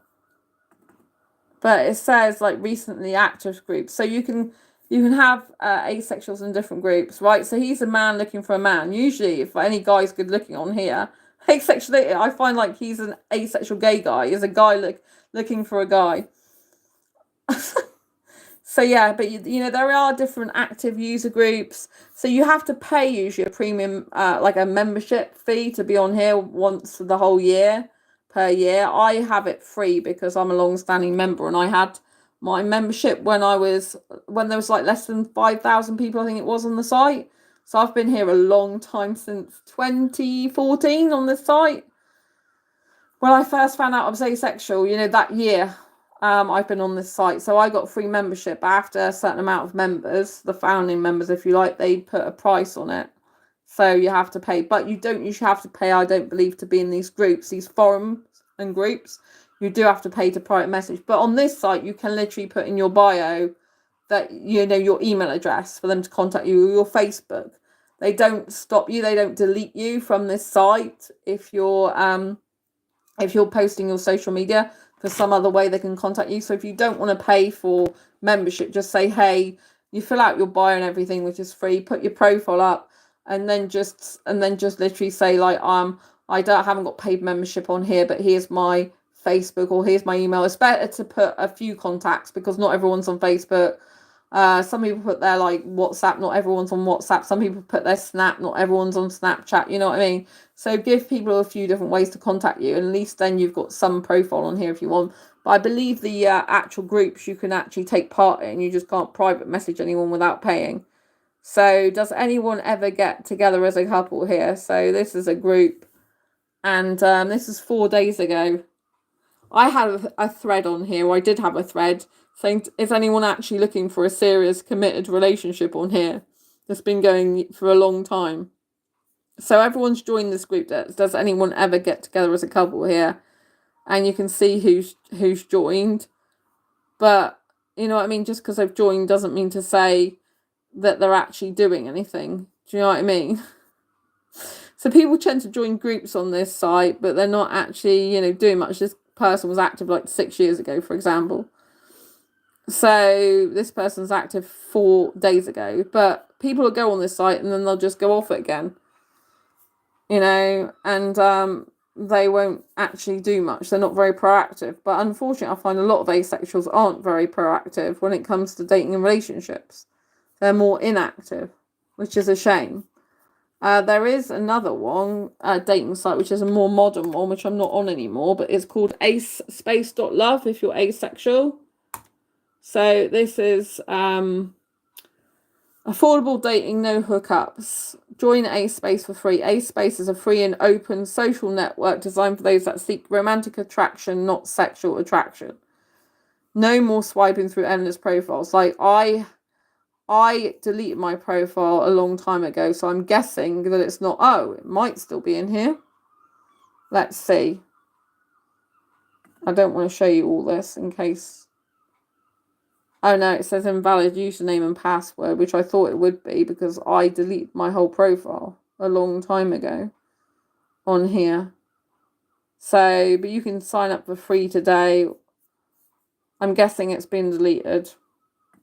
So I can't show you in here because I don't have a profile. I don't have a profile anymore, but you fill it out, your display name, nicknames, gender, what you're looking for, friends only, relationship only, friends and relationship, and then you can create your account.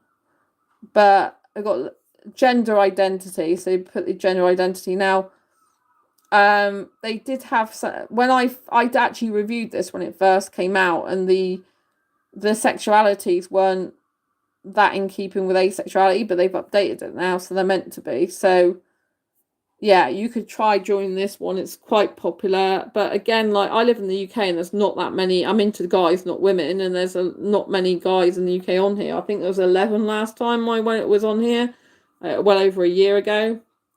So, but if you're looking for an asexual dating site, you can try this one. I mean, you could try this one out as well, but it's more obviously older.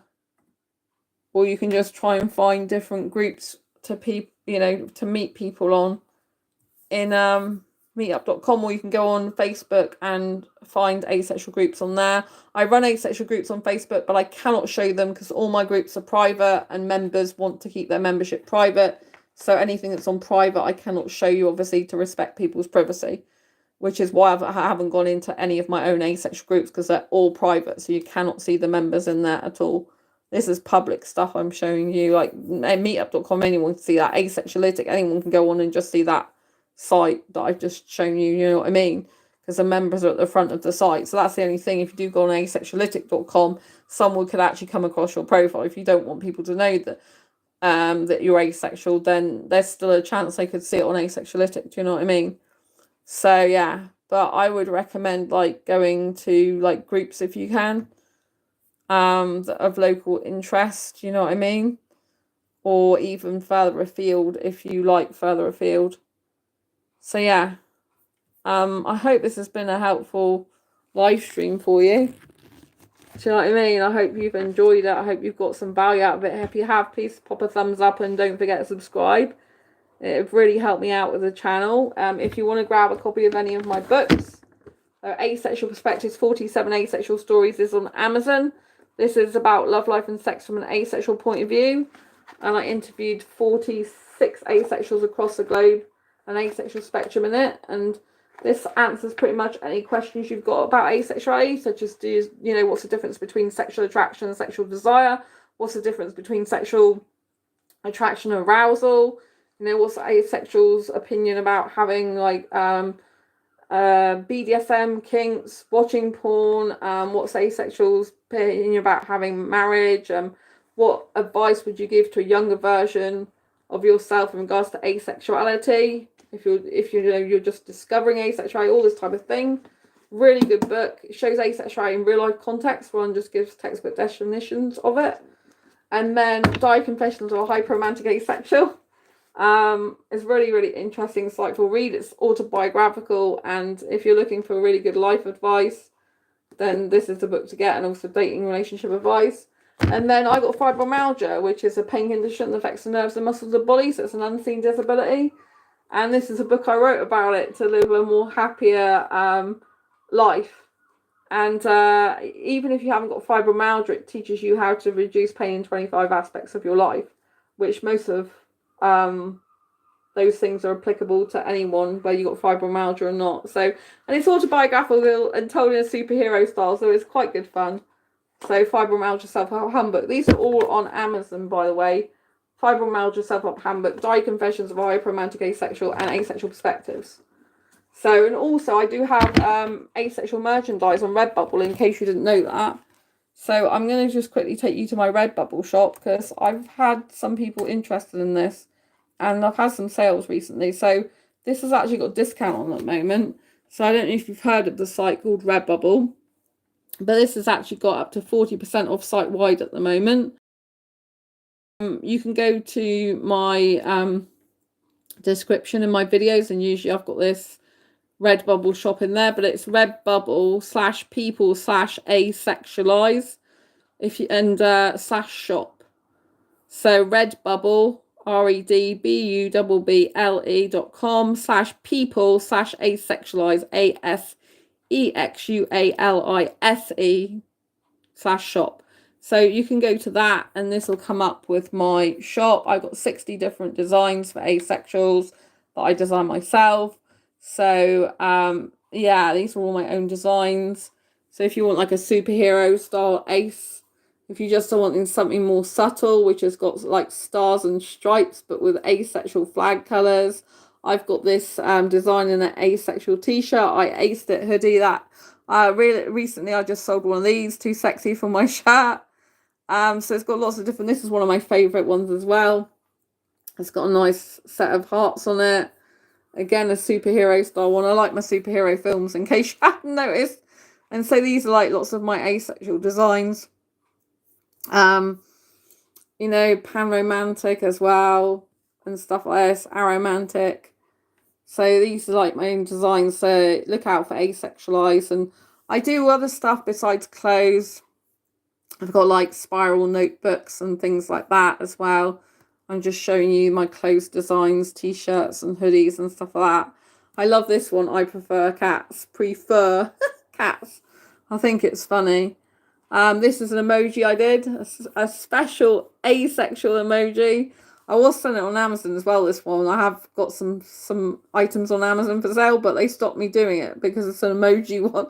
Like, you can't have emoji. It's trademarked. I'm like, but it's an asexual emoji. It's not like an emoji. Oh my God. I made it up. But I think it's quite funky. But on Redbubble, they allowed it. So, yeah.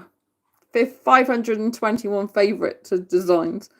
So you can go to this and, you know, there's lots of different things. So you can filter by what type of item you want.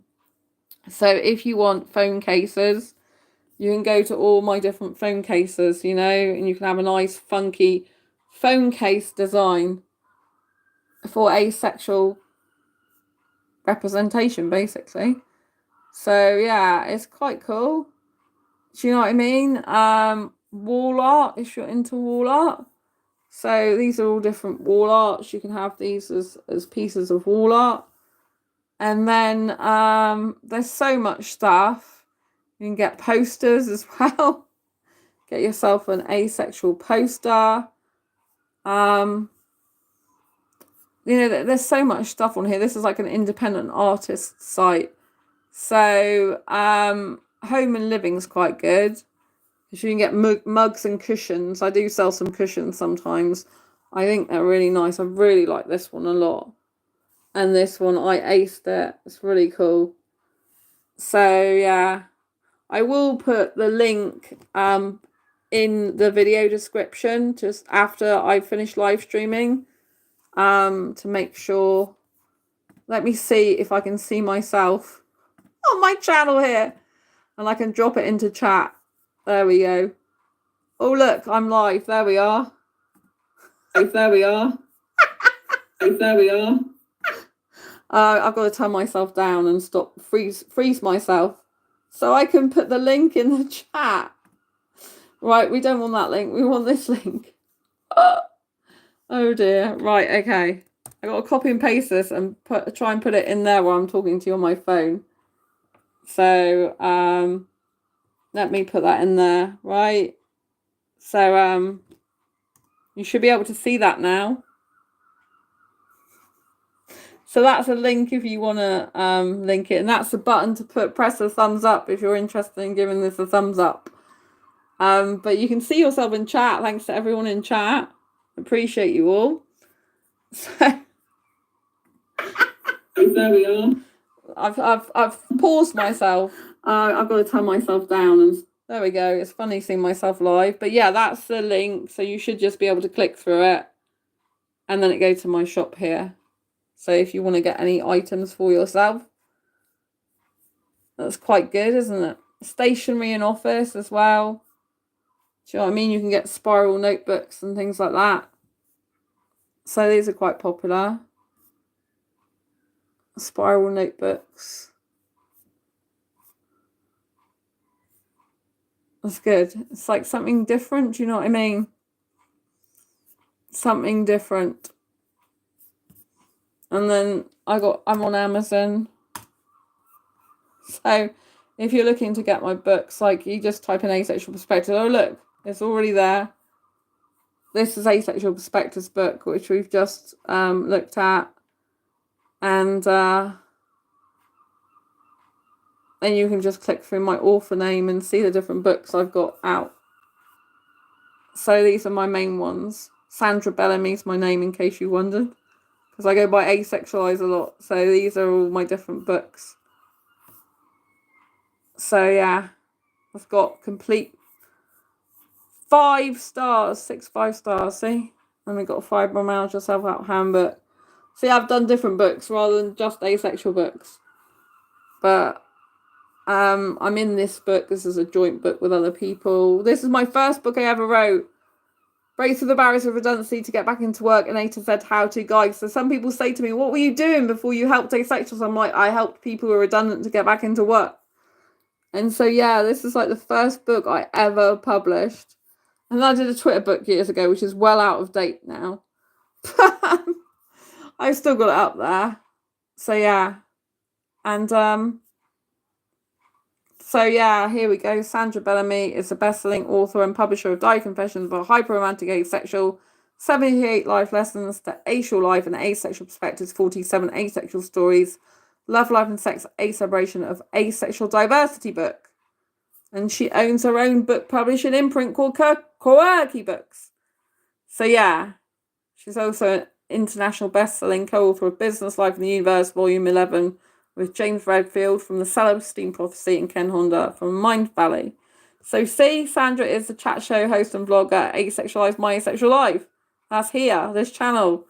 She's been helping asexuals on her channel since 2015 by sharing her own asexual life journey to inspire and empower other asexuals to overcome the daily challenges of their asexual lives so they can live their best life and asex. Her channel has had over, this is really old, I need to update this, 933,000. This channel now, oh my god, see how far I've come. This channel now has had over 1,200,000 views.